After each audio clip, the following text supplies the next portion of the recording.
선생님, 저 그거 한번 여쭤볼게요. 이 헌법이라는 게 있지 않습니까? 네. 미얀마에도 헌법이 분명히 만들어졌지만 네. 아까 이제 우리 정 대표님께서 잘 설명을 해주셨어요. 네. 만들어지게 된 배경과 이런 것들. 근데 지금 와서 미얀마 국민들이 헌법을 막 불태운단 말이죠. 네. 근데 이 헌법이 과연 정당할 수 있는 헌법이냐? 법으로서 인정받을 수 있는 것이냐? 어떻게 생각하세요? 일단은 헌법이 잘못됐다는 점을 말씀드리기 전에 그래도 법인가요? 잘못 만들어져서도 법인가요? 그래도 이제 헌법은 헌법이고요. 제정된 헌법이고. 근데 현재 미얀마의 상황은 그 헌법에조차 사실 위반되고 있습니다. 그러니까 뭐냐면 미얀마 헌법을 보면 비상사태는 대통령이 선포하도록 돼 있죠.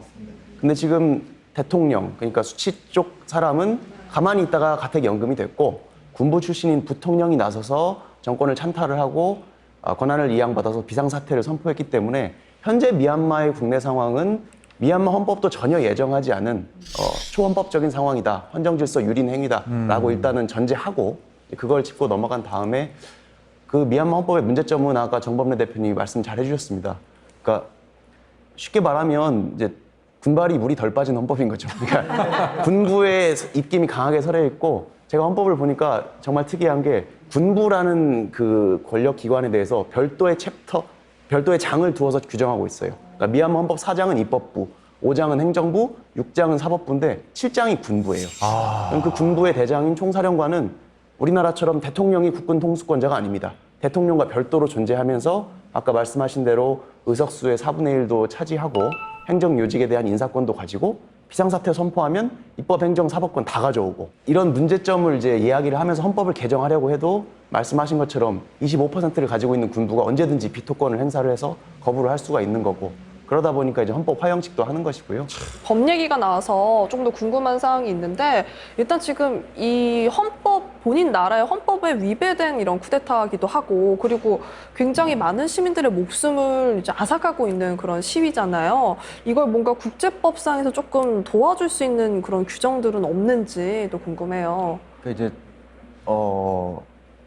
일단 현재 상황을 쿠데타라고 인정하는 데는 국제사회 대부분에서 큰 이견은 없는 것 같고요. 그리고 일단 평화적인 시위자들에 대해서 이렇게 유혈 진압을 하는 것은 살인 그리고 강제 구금 아마 고문도 당연히 있을 것이고 최근엔 심지어 시체에서 장기를 빼서 장기 밀매를 했다 이런 의혹도 나오는데 이런 것들은 이제 반인륜적, 반인도적 범죄 행위에 해당하고 국제법상 이제 강행규범 위반이다 이렇게까지는 누구나 할 수 있는 말이고요.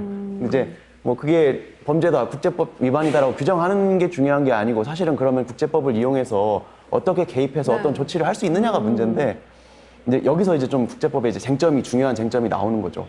그러니까 어떤 한 나라에서 인권 침해가 발생하고 있을 때 다른 나라들이 어디까지 간섭하는 것은 정당하고 어느 선을 넘으면 부당한 내정 간섭이냐 이게 국제법에서 계속 논의가 되는 거거든요. 현재도 논의가 진행 중이고 막 정확히 만들어진 어떤 명문화된 법이나 판례 같은 게 있지는 않습니다. 그래서 개별 사안마다 국제기구가 행동하는 게 다르고 판단하는 게 달라요.